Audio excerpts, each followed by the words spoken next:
पदारविंदम प्रेमामृतैक मकरंद रसौघ पूर्णम हृदयर्पितं मधुपते स्मरतापमुग्रं निर्वापयत् परमो शीतलमाश्रयामि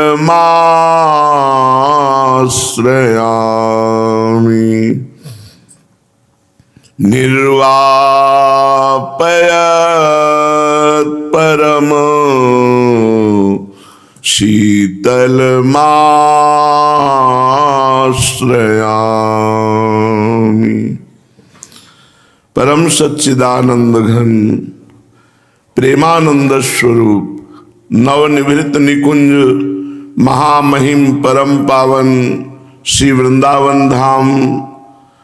वृंदावन धाम के लाडिले युगल सरकार प्राणाराध्य प्राण प्रिय श्री प्रिया प्रीतम जू समस्त सहचरी वृंद खग मृग पशु पंछी तरुलता श्री यमुना रसरानी रजरानी समस्त ब्रजवासी परिकर के चरणों में कोटिशा नमन कोटिशा प्रणाम नमस्कार। प्यारी जू प्यारे जू की अपार कृपा है जो ऐसे महामहिम श्री वृंदावन धाम में हमें बैठ कर के सत्संग सुनने को मिल रहा है। उस रज में बैठकर जो रज शिव सनकादिक याचत,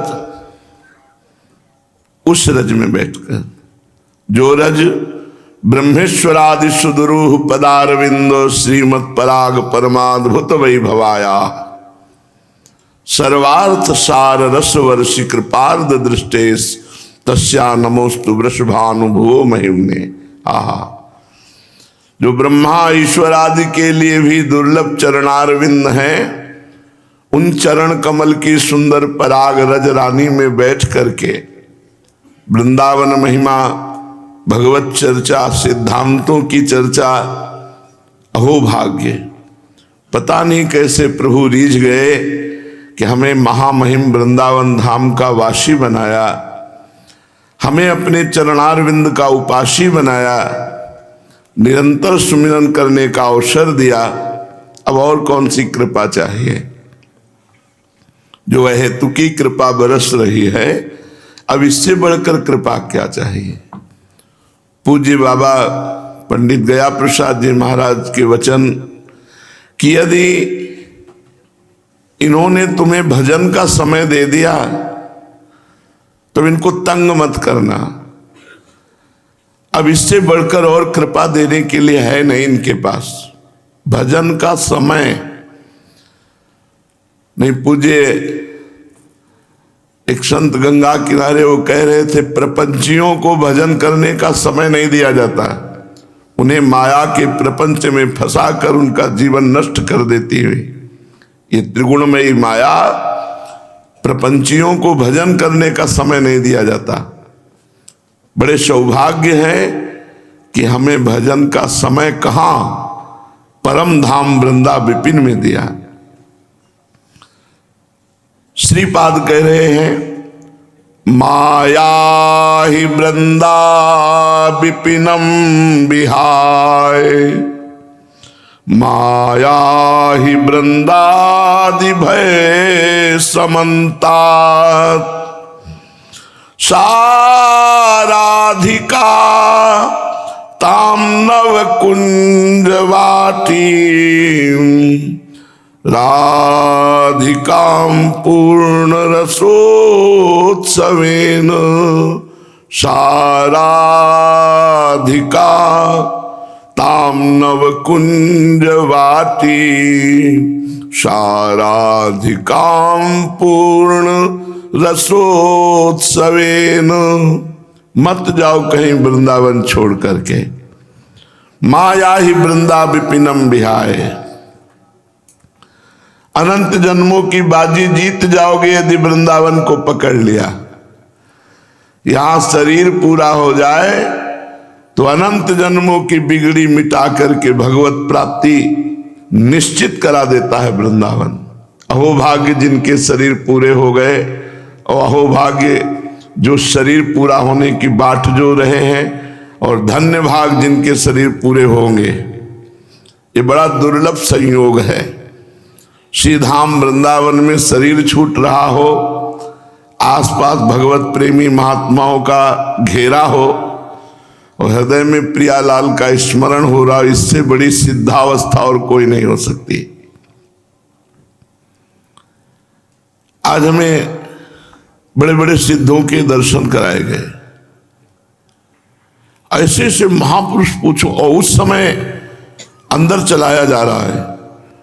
राधा नाम से बढ़कर कुछ नहीं, देखो ये घोर तपस्या। अब कैसे कैसे महापुरुष अलग अलग, और संत दर्शन कराने वाले स्वयं सिद्ध महापुरुष एक परिचय के और स्वप्न में करा रहे। ऐसे से महापुरुषों के दर्शन हो रहे हैं कि आश्चर्य जनित। ऐसे पद्मासन में बैठे हुए, पूरे शरीर में कुशा जगी हुई है और आंख खोले हुए देख रहे हैं। ये कौन सी सिद्धि है कि पूरे शरीर को छेद कर कुशा जग गए? बोले तप परायण है। उस समय अंदर आ रहा है, राधा नाम से बढ़कर कोई तप नहीं, राधा नाम से बढ़कर कोई लाभ नहीं। उनको देख, बड़े बड़े अद्भुत स्थिति के संतों के दर्शन हो रहे हैं और वहां अनुभव कराया जा रहा है हमें, राधा नाम से बढ़कर इस स्थिति में भी सुख नहीं, राधा नाम से बढ़कर इस स्थिति में। मल के साथ वो ऐसे खेल रहे हैं। अलग अलग कोटि के सिद्धों के दर्शन कराए गए और हर दर्शन में बस यही आ रहा है, और अंदर खूब निज मंत्र चल रहा है और बार बार बस ये, इससे बढ़कर कोई सुख नहीं। लुभायमान मत होना इन सिद्धियों में, इन सिद्धों में। बार बार अंदर हितजू महाराज वही प्रेरित कर रहे हैं, बड़ा सुख मिला। तभी तो कहते हैं अगर चित्त को प्रभु में लगाओ, प्रभु का आश्रय ले लो, तो प्रभु का नाम है जनमन रंजन। ऐसा स्वप्न आएगा कि ऐसा लगेगा कि जगह ही नहीं, बस यही देखते रहे। जागृत स्वप्न सुषुप्ति स्फुरत में राधा पदाब्ज छटा। माया ही वृंदा विपिनम विहाय। मत जाओ भाई वृंदावन छोड़कर, पता नहीं कौन सी श्वास आखिरी श्वास हो। अगर यहां आखिरी श्वास हो गई, महामंगल हो जाएगा। सबसे प्रार्थना करते हैं कि कभी शरीर की किसी भी साधक की हमारी स्थिति हो ऐसी कि भाई अब बचने की कोई चांस नहीं है, आसपास कोई डॉक्टर नहीं है, बंबई ले जाना पड़ेगा, तो रज मुंह में डाल दो, चरणामृत पिला दो और कराने दो। वो राधा राधा बोल के यहीं पधारेगा तो श्री जी को प्राप्त होगा, बंबई जाएगा तो नरक पहुंचाओगे। नरक मान लो पहचान लिया, धाम से हटाकर बंबई ले गए तो नरक पहुंचा दिया। कभी ऐसा प्यार मत दिखाना, अपने प्रियजनों को संबोधन करते कभी ऐसा प्यार मत दिखाना, उस समय कठोर हो जाना। हम भी कहें कि बहुत पीड़ा है, कहीं ले चलो तो बस चरणामृत पिला दो, रजरानी पवा दो और राधा नाम का कीर्तन करो। जितने घंटा शरीर रहे राधा नाम सुनाओ, इससे बड़ा कोई सहयोग नहीं। ये बड़ा दुर्भाग्य होगा कि आप उस शरीर को वृंदावन से बाहर ले जाएं जो वृंदावन के लिए समर्पित है। कभी किसी को ऐसा नहीं करना चाहिए। ज्यादा प्यार दिखाने वाले दुश्मन होते हैं। अरे अरे चलो ले चलो, दिल्ली ले चलो, आगरा ले चलो, कलकत्ता ले चलो, अमर कर दोगे। जो कछ लिखा लिलाट दुख सुख देह संग भुगते गो जहां जाएगो। या सिद्धांत अभंग, या सिद्धांत अभंग तजत क्यों धीरज प्राणी। वृंदावन परिहरे प्रिया प्रीतम राजधानी। प्रिया जी से बढ़कर कोई दुख निवारण करने वाला है। जब हम यहाँ रोएंगे हार आधा तो आ जाएंगी। बस यही तो जीवन का लाभ है कि हम रोएं और वो सुन के आ जाएं। वो बहुत करुणामयी हैं, बहुत दयालु हैं, बहुत कृपालु हैं। वो किसी का रुदन नहीं बर्दाश्त कर सकती। इसलिए कभी कोई अपने निज जनों को अधिक पीड़ा से युक्त देखकर वृंदावन न छुड़ावे। ये बहुत बड़ी हार हो जाएगी, बहुत बड़ी हार हो जाएगी। हम इस बात में नहीं राजी हैं। कि वो वहां भगवत चिंतन करके वृंदावन का चिंतन करके छोड़ेगा। अरे जब वृंदावन में रहकर वृंदावन का चिंतन नहीं होता तो बंबई कलकत्ता जाके वृंदावन का क्या चिंतन होगा। इसलिए श्रीपाद करे माया ही वृंदा विपिनम बिहाय, मत छोड़ना वृंदावन, बहुत बड़ी बाजी हाथ में लग गई, अनंत जन्मों की बिगड़ी वृंदावन बना देगा। यहां फिरे स्वारस आपने भजन गए फिरे बाह। इस बात को हम प्रतिपल देख रहे हैं कि भजन स्वयं पकड़ रहा है, हम भजन को छोड़ रहे हैं और भजन हमको पकड़ रहा है। इस बात को देख रहे हैं कि और देश के बसत ही घटत भजन की बात, और वृंदावन में स्वार्थो उलट भजन हो जाता। यहां स्वार्थ की भावना में रहा जाए तो परमार्थ पुष्ट हो जाता है, और बाहर परमार्थ की भावना से रह जाए तो सिर्फ स्वार्थ ही पुष्ट होता है। अगर धाम का आश्रय नहीं, रसिकों का संग नहीं, तो बाहरी व्यवहार तो बहुत होता है साधना का, लेकिन आंतरिक साधना नहीं होती। अंदर सांप बैठा हुआ है, बाहर से लाठी से उसके बिल को पीटो, कोई फर्क नहीं पड़ता। अंदर सांप को मरना चाहिए, जो अज्ञान रूपी सांप है, वासना रूपी जहर फैलाता है, इसको मारो। और ये मरेगा हरि गुरु आश्रय से, धाम आश्रय से, बिना आश्रय से नष्ट नहीं होता। इसलिए कह रहे माया ही वृंदा विपिनम बिहाय, मत जाओ वृंदावन छोड़ करके। भा या ही वृंदादि भय समन्तान, भयभीत हो जाओ वृंदावन से बाहर जाने की बात सुन के। आपको सच्ची कहते हैं, बरसाना बरसाने वाली लाडली जो हमारी प्राण है, 10-5 दिन में तो तैयारी बनी जाती है कि हमें बरसाना जाना है, और फिर ऐसे खत्म हो जाती है तैयारी। एकदम मन में आएगी वृंदावन से जाना है, अब फिर देखेंगे, कभी देखेंगे। वर्षों हो गए बरसाने जाने के, और 10-5 दिन में तैयारी बनेगी। जहां मौसम अब बरसाने चला जाए, मन एकदम उत्साहित होगा, बैठ गिरिराज जी चला जाए, बैठ जाए। ये सब हमारे वृंदावन में ही है, लेकिन वृंदावन की आसक्ति इतनी प्रबल होती है, निकलने की इच्छा नहीं होती, धाम की सीमा को छोड़कर बाहर जाने की इच्छा नहीं। कह रहे भा माने भयभीत हो जाओ, या ही वृंदादि भय समन्ताद, वृंदावन छोड़ने की बात आने पर भय सता जाए, पता नहीं कब प्राण निकल जाए, पता नहीं लौट के आ पाए कि ना पाए। नहीं, हमारा तो व्रत है वृंदावन की रजरानी में शरीर छूटे, फिर क्या, कौन से लाभ के लिए जा रहे, राधा राधा राधा, फिर मन बैठ जाता है। और जन संसर्ग में तो जाओ मती, संगोष्ठी ये वो, ये जो बाहरी भजन नहीं होता ना, हम उन लोगों को देखें बड़ा प्रपंच करते रहते हैं, ये ग्रंथ वो पंथ, ये उनकी टांग खींचना, उनकी दाढ़ी खींचना, यही बैठे करते रहते हैं। ऐसे लोगों से बहुत दूर रहना चाहिए। हम अमुक धर्मावलंबी, अमुक आचार्य के, और मार दूसरे की निंदा, ये सब कुछ नहीं, ये प्रपंची लोग हैं। न ये आचार्य के हैं, ना आचार्य के स्वरूप को जानते हैं। आचार्य का स्वरूप क्या है? व्यास नंदन जगत आधार। सेवक जो महाराज जान रहे हैं आचार्य का स्वरूप, जगत का आधार ही है व्यास नंदन हरिवंश महाप्रभु। व्यास नंदन जगत आधार, जगमगत जग जस सब जग बंदनीय, जग भय विहंडन, जग शोभा जग संपदा, जग जीवन सब जग मंडन, सब जग मंडन। एक बार गीता जी की टीका में चर्चा हुई थी कि संसार का उलझा हुआ सूत है 250 ग्राम, और संप्रदाय का उलझा हुआ सूत है मन 100 मन। सुलझाना मुश्किल। हमें प्रिया प्रीतम से मतलब है, आचार्य से मतलब है, बस दुनिया से कुछ मतलब नहीं। अगर हम अपने आचार्य की वाणी मानेंगे और आचार्य द्वारा उपासना करेंगे तो निकुंज पहुंच जाएंगे, लाठी चलाने से नहीं पहुंच जाएंगे। एक आचार्य के अनुयायी दूसरे आचार्य की निंदा करें, इन दोनों को नरक मिलेगा। चाहे किसी भी गुरु, आचार्य की निंदा करने वाले, सुनने वाले, इन दोनों को नरक मिलेगा। ये किसी आचार्य के नहीं, आचार्य के हो तो देखो क्या कह रहे। जगत का आधार व्यास नंदन, जगत का मंगल है व्यास नंदन। जगत का उद्धार करने वाले हैं व्यास नंदन। आधार मंगल उद्धार, जग मंगल जग उद्धरण, जगनिधि जगत प्रशंस, चरण शरण सेवक सदा सुजय जय श्री हरिवंश। समझो आचार्य, विश्वंभर सब जग आभास, जस वर्णो हरिवंश विलास, श्री हरिवंश गाय। श्री हरिवंश विदित विधि वेदम, श्री हरिवंश जो तत्व अभेदम। कहां समझ में आ रहा है सब? ये जो संप्रदायवाद, लड़ाई झगड़ा प्रपंच, इनसे बचो।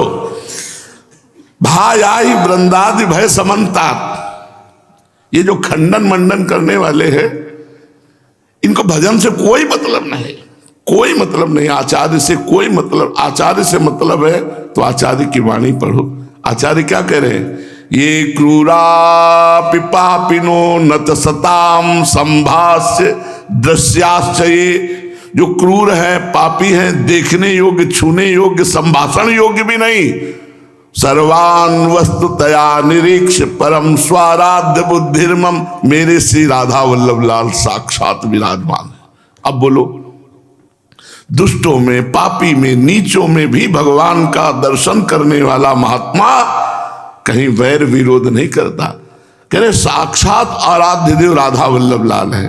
हितजू महाराज कह रहे हमें केवल आचार्य से मतलब है, ध्यान रखना, और प्रिया प्रीतम से मतलब है, और न वाद से मतलब है, न विवाद से मतलब है, दुनिया से मतलब नहीं, ध्यान रखना। संप्रदाय का मतलब है मार्ग, और मार्ग है चलने वालों के लिए, खड़े होकर न देखने वालों के लिए कि वो बुरा देख रहा है और वो बुरा कर रहा है, दोनों का समय बर्बाद हो रहा है। बिल्कुल मत फंसना संप्रदायवाद में। हम ये आपको इसलिए सुना रहे हैं कि आप इसे अपने मन में धारण करो। हम नहीं है किसी के, हम राधा वल्लभ लाल जी के हैं और हरिवंश महाप्रभु के हैं। हरिवंश महाप्रभु हमारे, राधा वल्लभ लाल हमारे, बस इसके आगे कुछ नहीं। पड़ोसी क्या कह रहा है, अमुक क्या कह रहा है, ये तुम सुनो, तुम्हारे कानों में भी जगह है। हमारे कानों के लिए हरिवंश महाप्रभु उनका श्रवण फुटो जो अन सुनो, श्री राधा जस बैन। ये हरिवंश महाप्रभु को मानते, ये हरिवंश महाप्रभु की बातें समझ रहे हैं। श्रवण फुटो जो अन सुनो, नहीं सुनना मुझे ऐसी बातें। ये संसार कभी कहीं भी सम्यक रूप से नहीं चल सकता, ये विषम है। इसलिए हमें कोई मतलब नहीं। हम किसके? हितजू महाराज के और प्रिया प्रीतम के। हम यहां श्री जी की प्राप्ति करने आए, और श्री जी की प्राप्ति के लिए श्री जी आदेश कर रहे हैं हरिवंश महाप्रभु के रूप में कि दुष्ट पापी निंदक सबको प्रणाम करो। सब में महाप्रभु कह रहे हैं राधा वल्लभ लाल देखो, बस हमें देखना है, अपने राधा वल्लभ लाल सब में विराजमान है। अगर कोई हमारे सामने हमारे इष्ट गुरु की न्यून बात कहता है तो हम वहां छाती फुला करके इस बात में रहते हैं कि हे प्रभु आप परीक्षा ले लो, मैं अपने गुरु निष्ठा से, आचार्य निष्ठा से और आपकी निष्ठा से कभी फेल होने वाला नहीं। करो आप निंदा, हमें क्या मतलब, हम अपनी निष्ठा में रहेंगे। तो भाई वृंदादि भय समन्तात, ये जहां संगोष्ठी हो वहां नहीं जाना चाहिए, जहां एक दूसरे की टांग खींची जा रही हो नहीं जाना चाहिए। वही हरिवंश महाप्रभु है, वही चैतन्य महाप्रभु है, वही स्वामी जी महाराज है, वही भगवान शंकराचार्य हैं, वही भगवान वल्लभाचार्य हैं, वही निम्बारकाचार्य है। भगवान कह रहे आचार्य मामा में जाना, मैं आचार्य रूप से आता हूं। सेवक जी कह रहे जब जब होए धर्म के हानि तब तब तनु धरि प्रगट तानि जानी और दूजो नहीं। कहां समझ है, कहां समझ है? एक भी व्यक्ति संसार में यदि हमारा वैरी है तो हम हरिवंश उपासक नहीं है। हरिवंश नाम लीन जे अजात शत्रु ते सदा, कोई पैदा ही नहीं हुआ दुश्मन, यह है नाम का प्रताप। इसलिए हमारी प्रार्थना है, श्रीपाद प्रबोधानंद जी जो कह रहे हैं उसे समझो।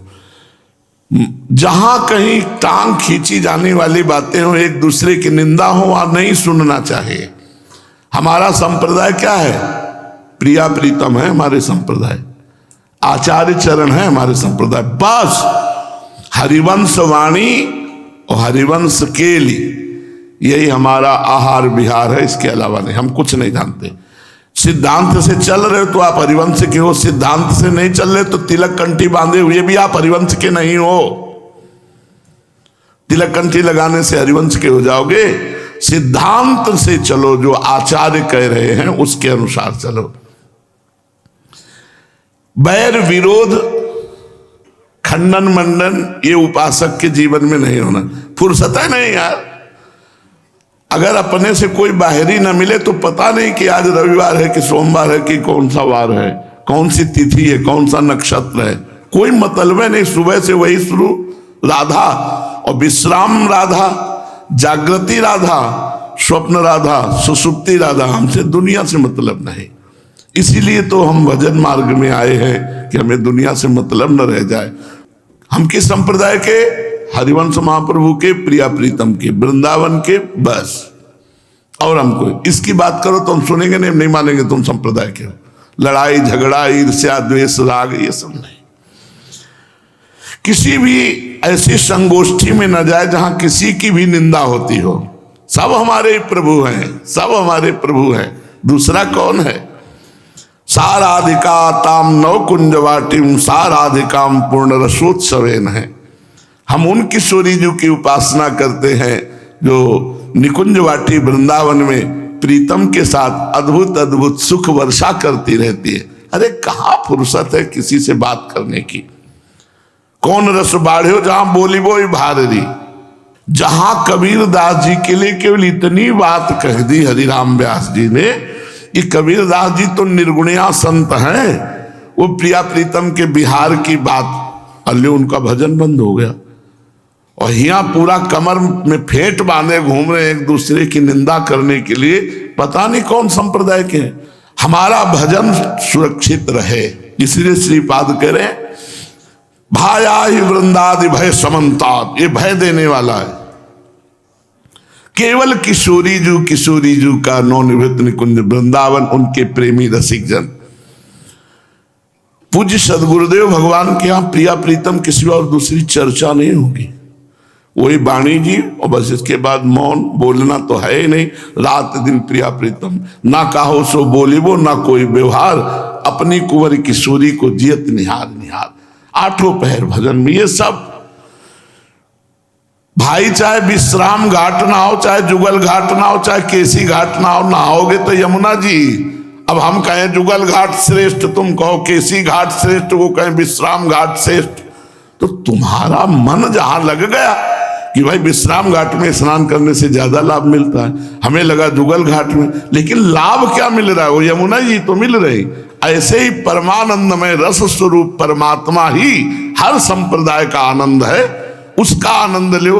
आकाश इतना बड़ा है तो उड़ा लो जितनी पतंग हो। तुम्हारे पास डोरी ही नहीं इतनी जितना आकाश बड़ा है। पर वो अपनी पतंग उड़ाने की कोशिश नहीं करेगा, वो दूसरे की काटने की कोशिश करेगा। ये संसार का बड़ा विचित्र स्वरूप है। इसलिए किसी संगोष्ठी में, किसी ऐसे सभा में नहीं जाना चाहिए जहां किसी की भी निंदा हो। आचार्य और भगवान की उपासना की तो बात जाने दो, किसी की भी निंदा हो उस सभा में नहीं जाना चाहिए। भैया सेवक जी महाराज कह रहे हैं त्रंते नीच अपनपो कहत सुबर अशुभ। ये इसलिए कह रहे हैं बिल्कुल सुलझा हुआ जीवन उपासक का चाहिए। चतुरासी जी गाएंगे, सुधा निधि गाएंगे और राधा वल्लभ श्री हरिवंश गाएंगे और पड़े पड़े वृंदावन में अपना जीवन बिताएंगे। बस हमें दुनिया से मतलब नहीं। बिल्कुल पक्की समझ लो। हृदय की बात कह रहा हूं। अगर आपको कभी कहीं फंसना ना हो तो हमारी बात पकड़ लेना। राधा वल्लभ हमारे महाप्रभु क्या कह रहे हैं? राधा वल्लभ लाल को हृदय ध्यान मुख नाम। मुख में नाम जब करो महाराज पिंड नहीं छोड़ेंगे। राधा वल्लभ लाल जी वो यही मंदिर में बैठे हैं। अगर इस मंदिर में ना हो ना तो उस मंदिर में तुम्हें दिखाई नहीं देंगे। जाओ दर्शन कर आओ। और एक बार दर्शन का फल है कि जीव की अनंत जन्मों के संस्कार भस्म हो जाए। क्या भस्म हुए? पहले यहां दर्शन होते हैं, पहले छाती में दर्शन होते हैं। नारायण या गौर श्याम को हृदय निकुंज बसई। सब बाहरी तभी सार्थक होगा जब आंतरिक आओगे, अंतर्मुखता में आओगे। नहीं बाहर सार्थक नहीं होने वाला। लड़ाई झगड़ा ईर्ष्या निंदा स्तुति संप्रदायवाद इन सब से दूरी बना के साधक को केवल भगवत प्राप्ति करनी। रात दिन भजन करो। किसके हो? प्रियालाल के। किसी से बताने की जरूरत नहीं, अपने हृदय की बात है। हमें किसी से कोई संबंध नहीं। ना किसी को बुलाना है और ना किसी के बुलाने पे जाना है। नियम बना ले, किसी को बुलाना नहीं अपने पास। किसी को बुलाने आए हैं हम, राधा वल्लभ लाल को बुलाने आए हैं, वो तो आ नहीं रहे, वो आ नहीं रहे, तो हम किसको बुलाए? किसी को नहीं, किसी को नहीं बुलाना और किसी के आ नहीं जाना। हम व्यवहार करने आए, हम श्री जी का भजन करने आए। राधा वल्लभ श्री हरिवंशी वृंदावन श्रीवंश, मंत्र उपासना नाम वाणी, बस इसी से परम पद की प्राप्ति हो। जो इसके अलावा उतर गए, भजन से संप्रदाय का विस्तार होता है, भजन से संप्रदाय के तत्व का अनुभव होता है, भजन से संप्रदाय आचार्य प्रसन्न होते, भजन से इष्ट का साक्षात्कार होता। खुली बात है। और भजन नहीं तो झंडा ऊंचा रहने से आचार्य प्रसन्न नहीं होंगे, भजन नहीं तो इष्ट देव तुम्हारे नेत्रों में नहीं झलकेंगे, तो लाभ क्या मिलेगा? पूज्यपाद श्री उड़िया बाबा जी महाराज, महापुरुषों के वचन व्यवहार और परमार्थ को पुष्ट करते हैं। जब तक हृदय में काम क्रोध लोभ की स्फुरणा होती रहे तो समझना चाहिए अभी पाप पूरा नष्ट नहीं हुआ। और भजन बढ़ाओ, खूब भजन करो, स्वाध्याय करो, सत्संग करो। भगवदाकार वृत्ति जब होने लगे तब जानना कि अब हमारा भजन पूर्ण हो गया। कब? जब न काम स्फुरित हो, न क्रोध स्फुरित हो, न लोभ स्फुरित हो, न अहंकार स्फुरित, केवल प्रभु का चिंतन, स्वाभाविक भगवदाकार वृत्ति। तब समझना चाहिए कि अब हम निष्पाप हो चुके हैं, हमारा भजन परिपक्व हो गया है। जब तक कोई भी विकार हृदय में स्फुरित हो तब तक ये नहीं मान लेना चाहिए कि मेरा भजन पूरा हो गया। एक प्रश्नकर्ता ने एकांतिक में प्रश्न किया, कितने माला रोज जपे कि भगवत प्राप्ति हो जाएगी? हम कहा हमारा विश्वास इस पे नहीं है, हमारी श्रद्धा माला पे नहीं है, हमारी श्रद्धा श्वासों की माला पे है। कोई भी श्वास आपकी खाली न जाए, भगवत प्राप्ति निश्चित। श्वासा श्वासा नाम जपे दुविधा रहा न कोई, श्वास श्वास सुमिरन करे तत्काल आनंद की अनुभूति। मान लो हमने कहा कि 20 माला जप लो, तो 20 माला के बाद आप स्वतंत्र हो गए ना कि हमारा भजन हो गया पूरा।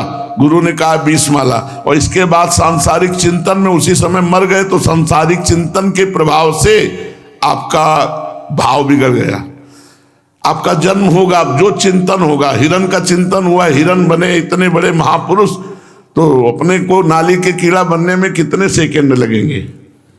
इसलिए हर श्वास नाम जप करे। और भजन हमारा परिपक्व कब हुआ? जब हमारे हृदय में कोई विकार स्फुरित ना हो। पूज्यपाद उड़िया बाबा, जब तक भगवदाकार वृत्ति ना हो जाए तब तक भजन पूर्ण नहीं माना जाता। कभी किसी भी विषय के संयोग में भोगने की इच्छा ना हो, कभी भी कोई भी परम लाभ मिलने पर भी भगवत विस्मरण ना हो, तो जानो कि भगवदाकार वृत्ति हो गई। भक्त और अभक्त दोनों संसार में रहते हैं। भक्त संसार में रहते हुए शरीर वो भगवान में स्थित रहता है, और अभक्त कहीं भी रहे वो संसार का ही चिंतन करता है। अभक्त की पहचान जो संसार का चिंतन करता है, भक्ति की पहचान जो भगवान का चिंतन करता है। अब जैसे भेष नहीं है भगत का, पर रात दिन नाम जप करता है, परिवार में रहते हुए भगवान का चिंतन करता है, व्यापार नौकरी करता है, भगवान के आश्रित है, भगवान, वो भक्त है। भेष बाबा जी का चिंतन रुपए का हो रहा है, मान सम्मान का हो रहा है, भोगों का हो रहा है, प्रपंच का हो रहा है, वो अभक्त है। वेशधारी हरि के उर साले, बिन विवेक वैराग्य भक्ति बिन सत्य न एको मानो, भगवत विमुख कपट चतुराई सो पाखंड नहीं जानो। भजन भगवत चिंतन यही हमारा हर समय चलता रहे तो हम भक्त हैं। जिसका चरित्र भ्रष्ट है वो न कभी भक्त हो सकता है और न कभी भगवत प्राप्ति कर सकता है। जिसका चरित्र भ्रष्ट है वो कभी, अब उनको तो पता नहीं था, एक बड़े विद्वान थे, तो बाबा के पास आए और स्वामी अखंडानंद जी भी महाराज बैठे थे बड़े बड़े। तो कहने लगे कि बाबा हमें भगवत प्राप्ति कब होगी? ऐसे ही बाबा ने ऐसे देखा को अगर 7 जन्म में तुम्हें भगवत प्राप्ति नहीं होगी। बोले बाबा ऐसा क्यों? तो बाबा ने यही शब्द कहा था, आचरण भ्रष्ट पुरुष को कभी भगवत प्राप्ति नहीं होती। उसको हो ही नहीं सकती। हो सकती है यदि वो आचरण सुधार कर भगवान से क्षमा याचना करे और ये नियम ले ले, अब लो नसानी अब ना नसइयो, तो फिर ये श्लोक काम कर जाएगा। अपिचे शुद्राचारो भजते माम अनन्य भाग साधुर्य समंतव्या सम्यक व्यवसिता हिस्सा। घोर दुराचारी रहा है, अब उसने नियम ले लिया है भगवान के चरणों का कि अब हमसे गलती नहीं होगी, तो भगवान उसे करो सत्य थे साधु समाना, उसे साधु के समान बना देते हैं। जो गंदा भोजन करता है, गंदा भोजन, तामसिक भोजन, रजोगुण भोजन, अभक्ष भोजन, और जो ग्राम्य कथा, लोक कथा, राजनीति कथा, ये बातें करता रहता है, उसके हृदय में कभी भक्ति का उदय नहीं हो सकता।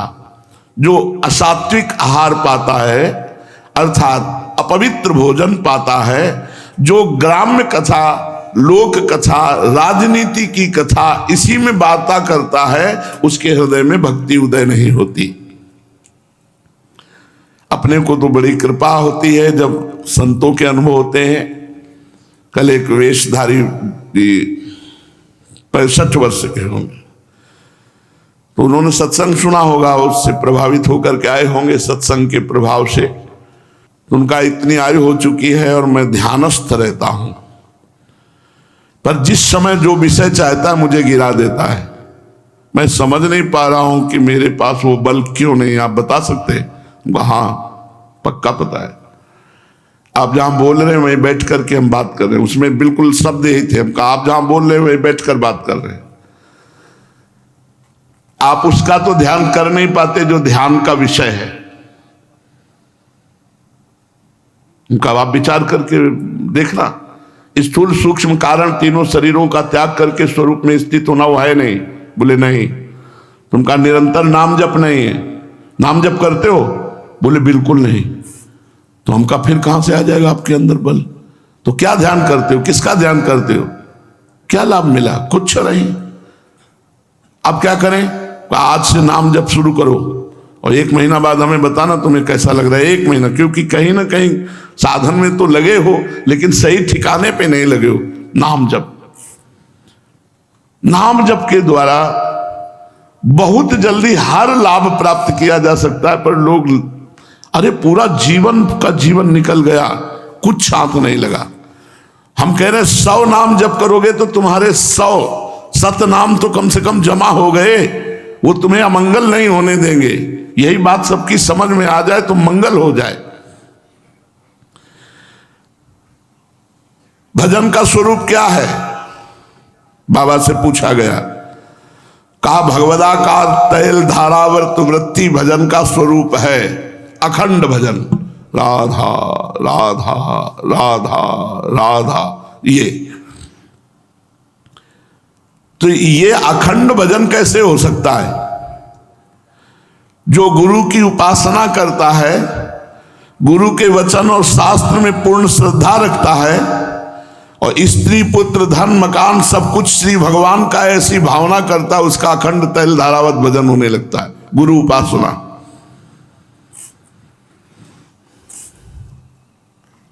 भजन किस स्थान में श्रेष्ठ है करना? कह रहे भाव स्थान में। यही समझना है। भाव में भरकर जब भजन कर रहे हो उसी समय वो चाहे जहां बैठे हो वो बढ़िया स्थान है। बैठे वृंदावन में चिंतन राग द्वेष का प्रपंच का हो रहा है तो क्या है? ये खास बात समझनी है, खास बात। भाव और भजन। इस मसान में बैठे हो, बहुत बढ़िया भाव है तो तुम बहुत बढ़िया जगह बैठे हो। मंदिर में बैठे हो, भाव बिगड़ गए तो बहुत, क्योंकि तुम्हारा बैठना कहाँ है? मंदिर में नहीं है, तुम्हारा बैठना उस प्रपंच में है। अंदर जहां तुम्हारा चिंतन होता है वहीं तुम्हारी उपस्थिति मानी जाती। इन सब बाहरी बातों का विशेष महत्व नहीं है। महत्व है तुम्हारा अंदर चिंतन कहाँ हो रहा है। भजन कहाँ करना चाहिए? भजन भाव में करना चाहिए। मेरे प्रभु मेरे तो गिरधर गोपाल दूसरो न कोई, जाके सिर मोर मुकुट मेरो पति सोई। ये भाव। भजन का सबसे बड़ा विघ्न क्या है? भोगों की आसक्ति और भोगी पुरुषों से मित्रता। भोगों की आसक्ति और भोगी पुरुषों से मित्रता सबसे बड़ा भजन का विघ्न है। भोगी पुरुषों से डरो और भोग से डरो। भजन में सहायता किससे मिल सकती है? संत संग, शास्त्र स्वाध्याय, पवित्र आहार, शरीर वचन मन, इनके द्वारा अपवित्र चिंतन, अपवित्र संकल्प, अपवित्र क्रिया ना हो तो भजन बहुत जल्दी बनने लगेगा, बढ़ने लगेगा, परिपक्व होने लगेगा। सब मिलाकर ये बताइए बाबा कि भक्ति का मुख्य साधन क्या है? बहुत से साधन है भक्ति के, पर मुख्य साधन क्या है? यही भगवान नाम जप। मुख्य साधन है भजन। तद विस्मरणेन परम व्याकुलतेति तदर्पिता अखिलाचारिता, समस्त कर्म भगवान को समर्पित और रात दिन नाम जप, यही मुख्य भक्ति है। देवर्षि नारद जी के द्वारा भक्ति का स्वरूप बताया गया। तदर्पिता अखिलाचारिता तद विस्मरणेन परम व्याकुलतेति, समस्त आचरण कर्म भगवान को समर्पित हो और थोड़ी भी देर के लिए नाम छूटे तो हृदय में व्याकुलता पैदा हो जाए, परम व्याकुलता पैदा हो जाए। चलते हैं श्रीमद् भागवत महापुराण। महाराज युधिष्ठिर की राजस्व यज्ञ की पूर्ति के लिए भगवान ने भीमसेन से जरासंध का वध करवा दिया और जरासंध के पुत्र सहदेव को राज्याभिषेक कराया। 20,800 राजा जो भैरव यज्ञ में बलि देने के लिए बंद किया था, जरासंध ने उनको मुक्त किया। सुंदर सुंदर स्नान करा के, पोशाक आभूषण राज वैभव से संपन्न करके रथ हाथी घोड़े में बैठाल कर सबको विदा किया और कहा महाराज युधिष्ठिर की राजस्व यज्ञ में आप पधारिए। महाराज युधिष्ठिर ने जब पांचजन्य शंख सुना इंद्रप्रस्थ के बाहर भगवान आकर बजाए तो उनको निश्चित हो गया कि जरासंध मारा गया। अब मानो यज्ञ पूरी हो गई, क्योंकि यही सबसे बड़ा विघ्न था। भगवान श्री कृष्णचंद्र जी और युधिष्ठिर जी परस्पर मिले। धर्मराज युधिष्ठिर जरासंध का वध और सर्वशक्तिमान भगवान श्री कृष्ण की अद्भुत महिमा सुनकर बहुत प्रसन्न हुए और बोले। धर्मराज युधिष्ठिर ने कहा, सच्चिदानंद स्वरूप श्री कृष्ण त्रिलोकी के स्वामी ब्रह्मा शंकर आदि और इंद्रादि लोकपाल सब आपकी आज्ञा पाने के लिए तरसते हैं, और यदि आप आज्ञा दे देते हैं तो बड़ी श्रद्धा से उसको सिरोधार्य करते हैं। अनंत हम लोग हैं तो अत्यंत दीन, परंतु मानते हैं अपने को भूपति नरपति। ऐसी स्थिति में हम तो दंड के पात्र हैं, परंतु आपने हमारी आज्ञा स्वीकार की, आप हमारी आज्ञा का पालन करते हैं, जबकि आपकी आज्ञा का पालन भगवान ब्रह्मा शंकर आदि करते हैं। सर्वशक्तिमान कमल नयन प्रभु, ये केवल मनुष्य लीला है, आपकी अभिनय मात्र है। जैसे उदय अथवा अस्त के कारण सूर्य के तेज में घटती बढ़ती नहीं होती, पर्वत की छाया के कारण हम समझ जाते हैं कि अब सूर्य अस्ताचल को जा रहा है, अब सूर्य उदयाचल से प्रकाशित हो रहा है। लेकिन सूर्य एक रस रहता है, उसमें कोई अस्त और उदय नहीं होता। ऐसे ही हे श्री कृष्ण, किसी भी कर्म में ना तो आपका उल्लास होता है ना तो ह्रास होता है, आप एक रस रहते हैं। सजाति विजाति स्वगत भेद से रहित स्वयं पर ब्रह्म परमात्मा है। किसी से पराजित ना होने वाले बांधो, आपकी एक सहज लीला से जरासंध मारा गया, मानो हमारी यज्ञ पूर्ति हो गई। अब तो धर्मराज युधिष्ठिर ने भगवान श्री कृष्ण की अनुमति से यज्ञ के योग्य समय आने पर यज्ञ के कर्मों में निपुण वेदवादी ब्राह्मणों को ऋत्वज आचार्य आदि के रूप में वर्ण किया। इतने आचार्य वर्ण किए। भगवान श्री कृष्ण द्वैपायन व्यासदेव जी, भरद्वाज, सुमंतु, गौतम, असित, वशिष्ठ जी, च्यवन जी, कर्ण जी, मैत्रेय जी, कवश, त्रित, विश्वामित्र जी, वामदेव जी, सुमति जी, जैमिनी जी, क्रतु जी, पैल जी, पराशर जी, गर्ग जी, वैशंपायन जी, कश्यप जी, धौम्याचार्य, परशुराम, शुक्राचार्य, आसुरी, वीतिहोत्र, मधुच्छंदा, वीरसेन और अकृत वृण, ये मुख्य आचार्य, विश्व के सब माने हुए ईश्वर कोटि के महापुरुष। इसके अतिरिक्त धर्मराज ने द्रोणाचार्य, भीष्म पितामह, कृपाचार्य, धृतराष्ट्र और उनके दुर्योधनादि पुत्रों, महामति, विदुर, इन सबको बुलवाया।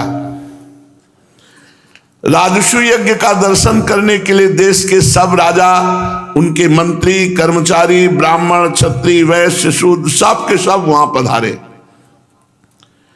इसके बाद ऋत्वज ब्राह्मणों ने सोने के हल से यज्ञ भूमि को जुतवाकर महाराजा युधिष्ठिर को शास्त्रानुसार यज्ञ की दीक्षा दी।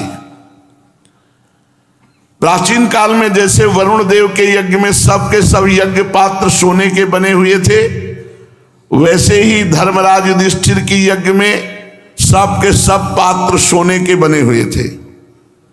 पांडुनंदन महाराज युधिष्ठिर के यज्ञ में निमंत्रण पाकर चतुर्मुख ब्रह्मा जी, देवादिदेव भगवान शंकर जी, इंद्र, सब लोकपाल, सब देवता, सब सिद्ध, सब गंधर्व, सब विद्याधर, सब नाग, मुनि, यक्ष, राक्षस, पक्षी, किन्नर, चारण और भूतल के बड़े बड़े राजा और रानियां, इस सभी महाराज युधिष्ठिर की राजस्व यज्ञ में उपस्थित हुए।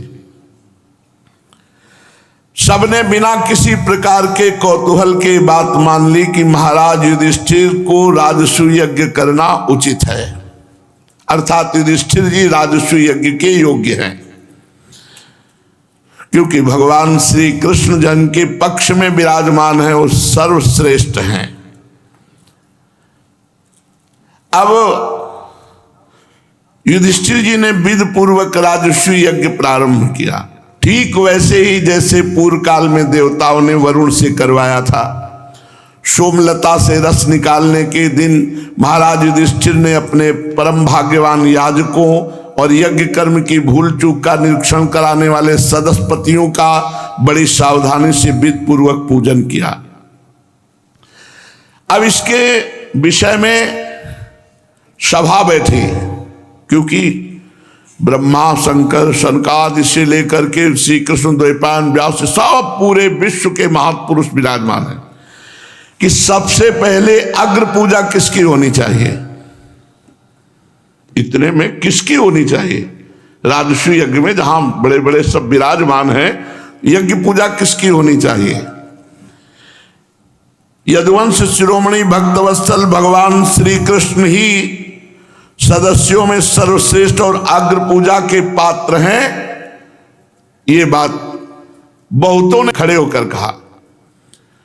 भीष्म जी ने, सहदेव जी ने और भी जो महापुरुष पधारे हुए थे इस बात में, क्योंकि भगवान श्री कृष्ण समस्त देवताओं के रूप में, देश, काल, धन आदि जितनी वस्तुएं, उन सब के रूप में श्री कृष्ण ही हैं।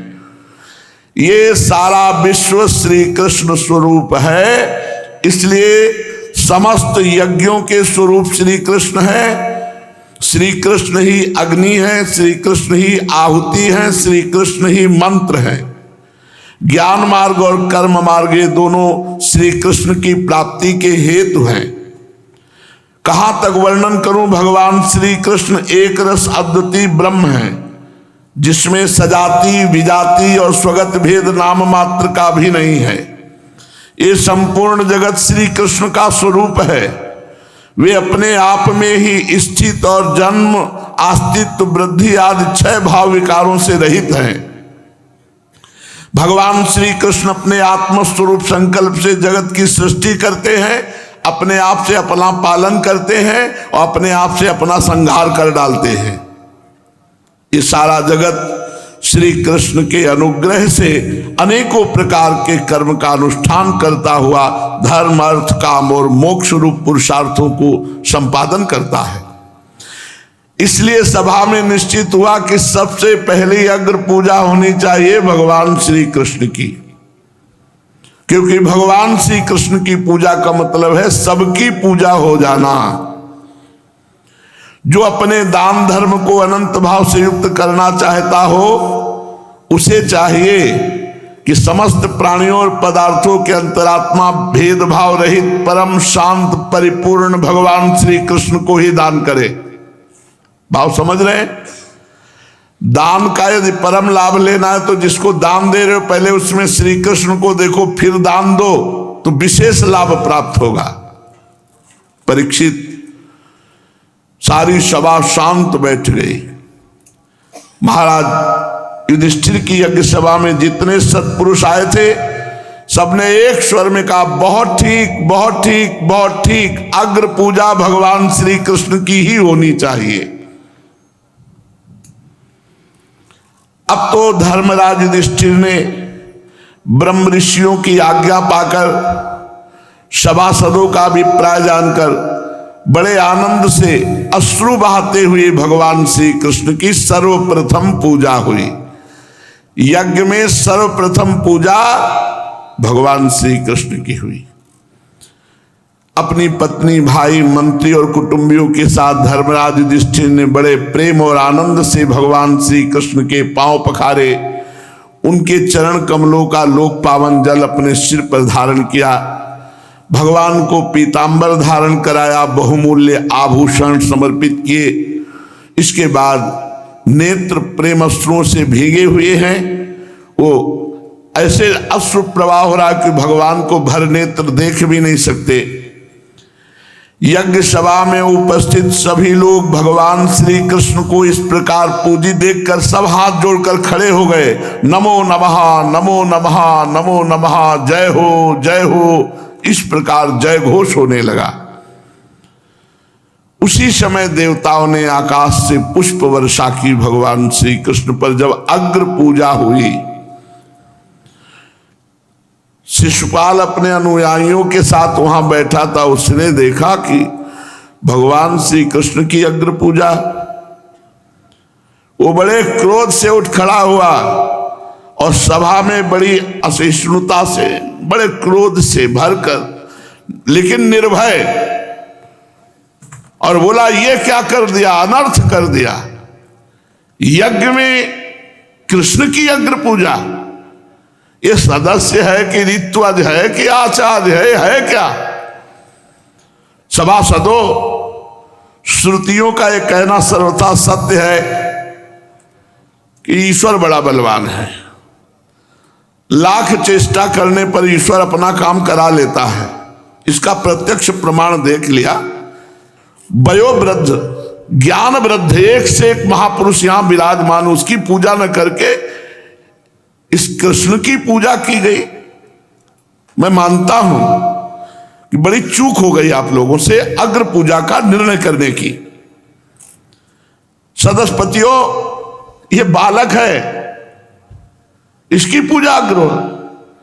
अरे भगवान शंकर, अग्र पूजा करनी थी तो श्री कृष्ण द्वैपायन व्यासदेव जी की करते, ब्रह्मा जी की करते, बड़े बड़े महापुरुष पधारे हैं। ये कृष्ण अग्र पूजा के योग्य है। बड़े बड़े तपस्वी, विद्वान, व्रतधारी, परम ज्ञानी, पाप ताप को शांत करने वाले परम ऋषि ब्रह्मनिष्ठ यहां उपस्थित है, उनकी पूजा नहीं की गई, लोकपालों की पूजा नहीं की गई, श्री कृष्ण की पूजा की गई। बड़ी चूक हो गई। सभासदों, वो गुस्सा में बोल रहा है, भाई तो कुछ शब्द बहुत कड़वे हैं, भक्तों को चुभ सकते हैं। अब वो तो बहुत ही गुस्सा में बोल रहा है, क्योंकि अब जाना है उसको भगवान के पास, इसलिए ऐसे कड़वे, बहुत कड़वे शब्द बोल रहा है जो अपने को बोलने में भी नहीं आएंगे। भीष्म पितामह जी इसमें तो नहीं, महाभारत में खड़े हो गए और उन्होंने कहा जो श्री कृष्ण की निंदा करता है, चाहे जिस पक्ष का हो, मैं उसके माथे पे पैर रखता हूं, हमसे बात करके देखे श्री कृष्ण क्या है। भगवान उसमें तो विस्तृत वर्णन किया भीष्म जी ने। भगवान ने भीष्म जी को कहा आप बैठ जाइए। भगवान कुछ नहीं बोल रहे, भीष्म जी से कहा आप बैठ जाइए, आप शांत हो जाइए। अरे राजा ययाति ने इसके वंश को शाप दे रखा, इसलिए सत्पुरुषों ने इस वंश का ही बहिष्कार कर दिया। यह अग्र पूजा का अधिकारी कैसे हो सकता है? ब्रह्म ऋषियों का त्याग करके इसकी अग्र पूजा, ये कैसे अग्र पूजा का अधिकारी हो सकता है? परीक्षित, सच पूछो तो परमहंस श्री सुखदेव जी कहते शिशुपाल के सारे शुभ नष्ट हो चुके थे, इसीलिए वो बड़ी कड़वी कड़वी बातें भगवान को सुनाई, परंतु भगवान बिल्कुल चुप रहे, कुछ नहीं बोले। जब कोई उत्तर नहीं दिया तो फिर भीमसेन खड़े हो गए और ललकारा शिशुपाल को, हे श्री कृष्ण की निंदा करने वाले, कोई भी हो, मैं अकेले ललकारता हूं युद्ध के लिए। भगवान ने कहा आप बैठ जाओ। भीम को भी बैठा ला। महाभारत में वर्णन है कि बहुत जोर से भीम को गुस्सा आया।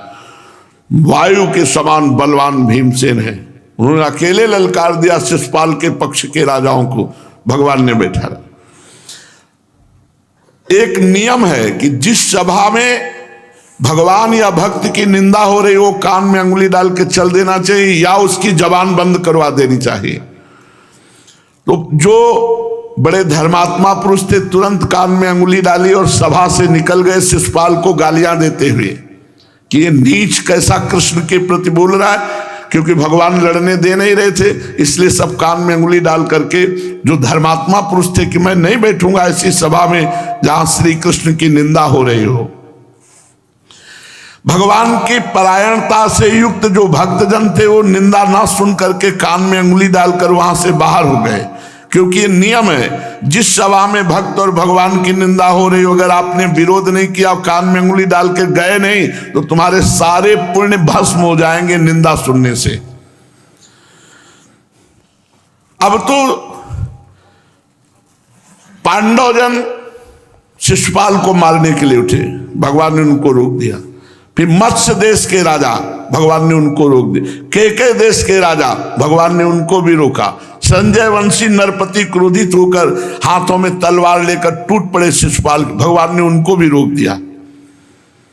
शिशुपाल को कोई घबराहट नहीं है, कोई पश्चाताप नहीं, कोई भय नहीं। उसने बिना किसी प्रकार का आगा पीछा सोचे तलवार उठा ली और ढाल उठा ली और ललकारा, जितने श्री कृष्ण के पक्ष में राजा हो आ जाए, मैं अकेले लड़ूंगा। भगवान श्री कृष्ण ने सबको शांत कर दिया कि बोलना मत, और गिनते चले जा रहे हैं उसकी गालियों को, क्योंकि बुआ का लड़का है ना, और इसकी बुआ ने कहा था कि आप कभी इसका वध मत करना। ये जब पैदा हुआ था तो 4 भुजा थी इसके, शिशुपाल के। तो जो आचार्य लोग आए थे तो उन्होंने कहा कि ये बहुत बलवान होगा, शूरवीर योद्धा होगा, पर जिसकी गोद में डालने से इसकी 2 भुजाएं हट जाएं, उसी के हाथ से इसकी मृत्यु होगी। तो सब कोई आए हुए थे, तो प्रभु भी गए थे, कृष्ण बलराम। जे ही सबकी गोद में डालते हुए गए, नहीं भुजा गिरी, जे ही भगवान की गोद में डाला 2 भुजा गिर गई। स्वयं इनकी बुआ जी ने हाथ जोड़कर कहा, बेटा श्री कृष्ण, मैं तुमसे यही भीख मांगती हूं कि मेरा बेटा यदि अपराध पे अपराध करे तो भी तुम मारना नहीं। तो उनका बुआ 100 अपराध, तो उन्होंने सोचा 100 अपराध करेगा क्यों, 100 अपराध तक मैं इसे नहीं मारूंगा, इसके ऊपर चलेगा तो मार डालूंगा। तो उनका 100 अपराध करेगा ही क्यों, क्योंकि कोई दुश्मन थोड़ी है। अब शिशुपाल तलवार और ढाल लेकर खड़ा हो गया और भगवान श्री कृष्ण के पक्ष के राजाओं को ललकारा। भगवान ने कहा शांत रहो। अब फिर शिशुपाल शुरू हो गया भगवान को कटुवचन कहना। जे ही 100 पूरे हुए, भगवान गिनते गए शांत, जो लड़ने को कहते सबको शांत कर देते, और गिनते गए। जे ही 100 हुए तो सुदर्शन चक्र से भगवान ने शिशुपाल का गला उतार दिया। जे ही शिशुपाल को सुदर्शन चक्र से काटा, कोलाहल मच गया। शिशुपाल के अनुयायी जो नरपति थे बड़ी डींग हाँक रहे थे, शिशुपाल का गला कटते ही सभा से बाहर कोई नहीं दिखाई दिया, क्योंकि सुदर्शन के तेज के आगे किसी की शक्ति काम नहीं कर सकती। पर आश्चर्य हुआ, सारी सभा ने एक आश्चर्य देखा, जो गिन गिन कर भगवान को गालियां देता था, उस शिशुपाल से एक दिव्य ज्योति निकली और भगवान की परिक्रमा करके भगवान में समा गई। ये बड़ा आश्चर्य हुआ कि जो भगवान को गाली दे रहा था उसे तो नरक जाना चाहिए, वो भगवान में कैसे समा गया? इसका कारण है निरंतर श्री कृष्ण का स्मरण। द्वेष से सही, पर वो भगवान का निरंतर स्मरण करता था। द्वेष से सही, गाली देकर सही। परीक्षित, शिशुपाल के अंतःकरण में लगातार 3 जन्म से वैरभाव की अभिवृद्धि हो रही थी। हिरणाक्ष हिरण्यकश्यप, रावण कुंभकर्ण, शिशुपाल दंत, ये अंतिम लीला थी। जय विजय जो आए हुए थे, पहले हिरणाक्ष हिरण्यकश्यप, रावण कुंभकर्ण, और फिर ये शिशुपाल और दंतवक्र के रूप में। इस वैर भाव से वो भगवान का निरंतर ध्यान करता था, इसलिए वो भगवान में समा गया और अपने निज पार्षद स्वरूप जय विजय के रूप को प्राप्त हुआ। जब शिशुपाल की सदगति हुई तो चक्रवर्ती सम्राट धर्मराज युधिष्ठिर ने सदस्यों ऋतुजों को खूब दक्षिणा दी, सबका विधि पूर्वक आदर सत्कार किया। यज्ञ पूरी हुई, फिर यज्ञांत स्नान, अवभृत स्नान किया गया। परीक्षित, इस प्रकार योगेश्वरेश्वर भगवान श्री कृष्ण ने धर्मराज युधिष्ठिर का राजसूय यज्ञ पूर्ण किया और अपने सगे संबंधी और सुहृदों की प्रार्थना से कुछ महीनों तक वहीं रहे। इसके बाद राजा युधिष्ठिर की इच्छा न होने पर भी सर्वशक्तिमान भगवान श्री कृष्ण ने उनसे अनुमति ले ली और अपनी रानियों तथा मंत्रियों के साथ इंद्रप्रस्थ से द्वारिकापुरी की यात्रा की।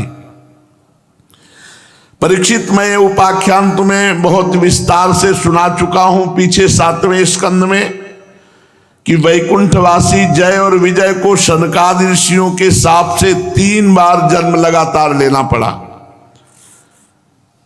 महाराज युधिष्ठिर राजसूय का यज्ञांत स्नान करके ब्राह्मण और क्षत्रियों की सभा में देवराज इंद्र के समान शोभायमान होने लगे।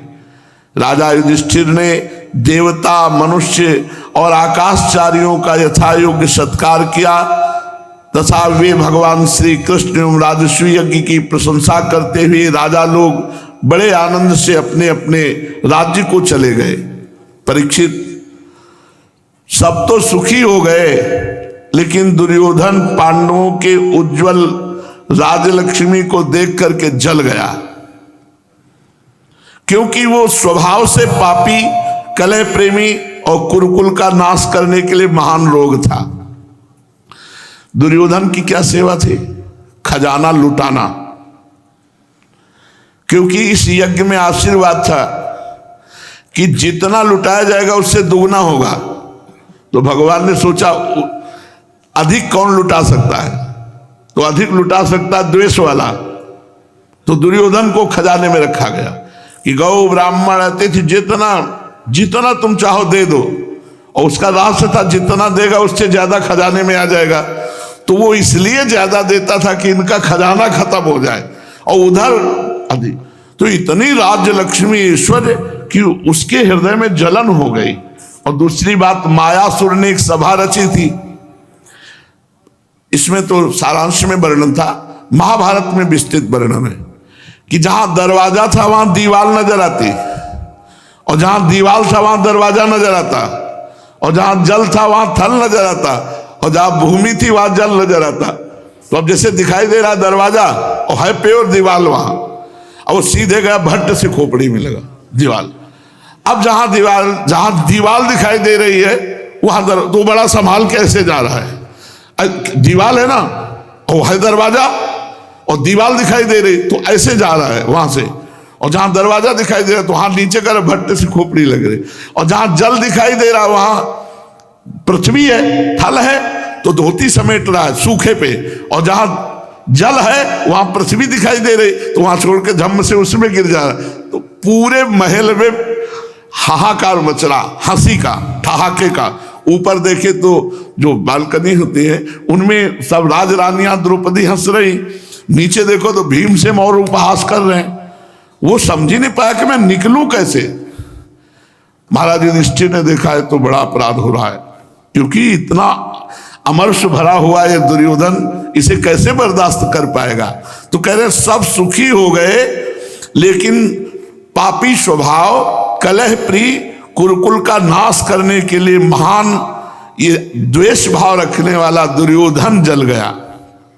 परीक्षित जो भगवान श्री कृष्ण की इस लीला को कहेंगे और सुनेंगे, जिसमें शिशुपाल का वध, जरासंध का वध, बद्दी राजाओं की मुक्ति और राजसूय यज्ञ का कीर्तन किया गया है, उस समस्त पापों से छूट करके भगवान श्री कृष्ण की प्रेम लक्षणा भक्ति को प्राप्त होगा।